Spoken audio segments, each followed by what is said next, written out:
दोस्तों, सुग्रीव का भाई, अंगद का पिता, अप्सरा तारा का पति और वानर श्रेष्ठ ऋक्ष का पुत्र बाली बहुत ही शक्तिशाली था।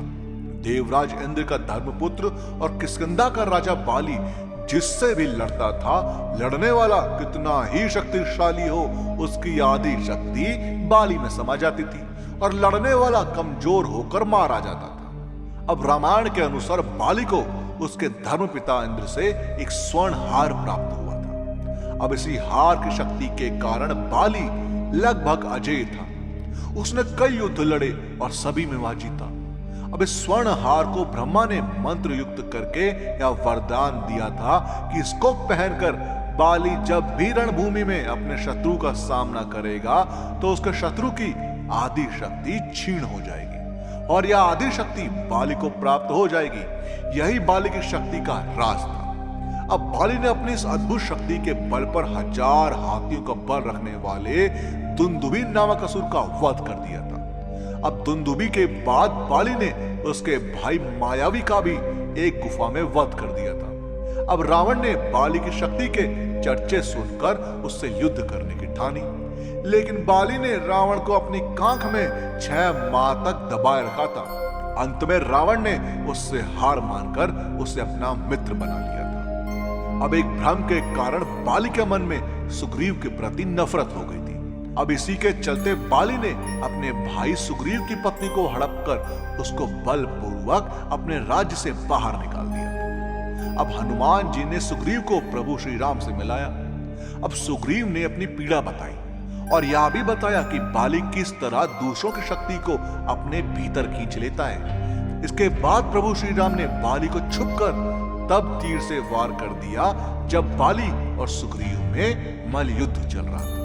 अब चूंकि प्रभु श्री राम ने कोई अपराध नहीं किया था, लेकिन फिर भी बाली के मन में यह दंश था कि उन्होंने मुझे छुप कर मारा। तब प्रभु श्री राम ने उसे वचन दिया कि तेरी यह पीड़ा दूर की जाएगी। जब प्रभु श्री राम ने कृष्ण का अवतार लिया, तब इस बाली ने जरा नामक बहेलिये के रूप में नया जन्म लेकर प्रभाव क्षेत्र में विषयुक्त तीर से श्री कृष्ण को हिरण समझकर तब मारा जब एक पेड़ के नीचे योग निद्रा में विश्राम कर रहे थे। इस तरह बाली का दंश या बदला पूरा हुआ। अब बाली का जब हनुमान जी से हुआ सामना, अब हनुमान और महाबली बाली के सामने की हमें कथा मिलती है। अब बाली को इस बात का घमंड था कि उसे विश्व में कोई हरा नहीं सकता या कोई भी उसका सामना नहीं कर सकता। अब एक दिन की बात है कि राम भक्त हनुमान वन में तपस्या कर रहे थे। अब उस दौरान अपनी ताकत के नशे में चूर बाली लोगों को धमकाता हुआ वन में पहुंचा और चिल्लाने लगा कि कौन है जो मुझे हरा सकता है? किसी ने मां का दूध पिया है तो मुझसे मुकाबला करे। अब हनुमान जी उसी वन में राम नाम जप से तपस्या कर रहे थे। अब बाली के चिल्लाने से उनकी तपस्या में विघ्न हो रहा था।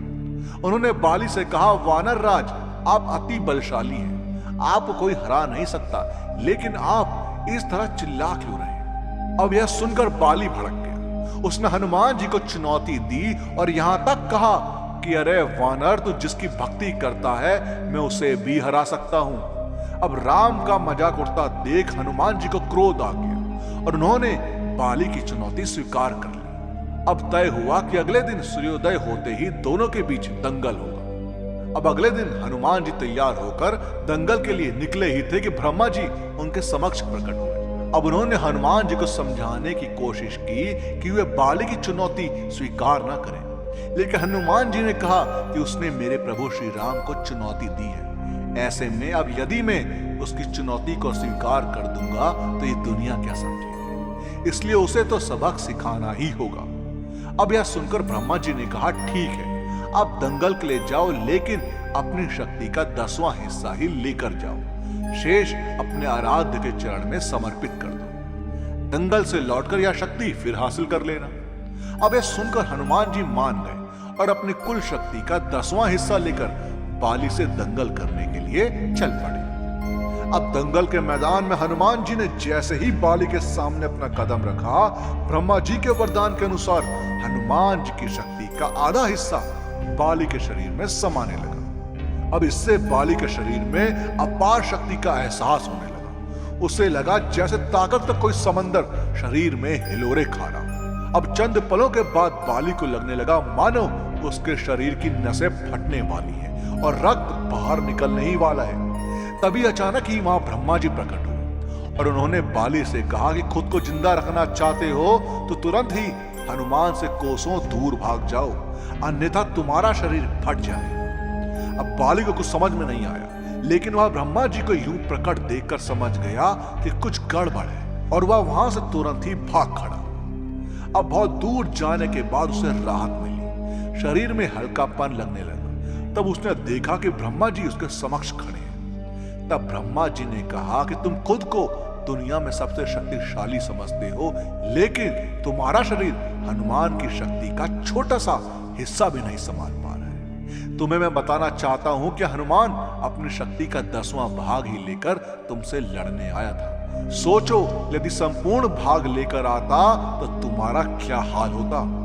बाली यह जानकर समझ गया कि मैंने बहुत बड़ी भूल की थी और बाद में बाली ने हनुमान जी को दंडवत प्रणाम किया और उनसे माफी मांगी। दोस्तों, आपका इस बारे में क्या कहना है हमें कमेंट के माध्यम से जरूर बताइएगा और वीडियो पसंद आई हो तो लाइक और शेयर करना मत भूलिएगा। हम आपको मिलते हैं अगली वीडियो।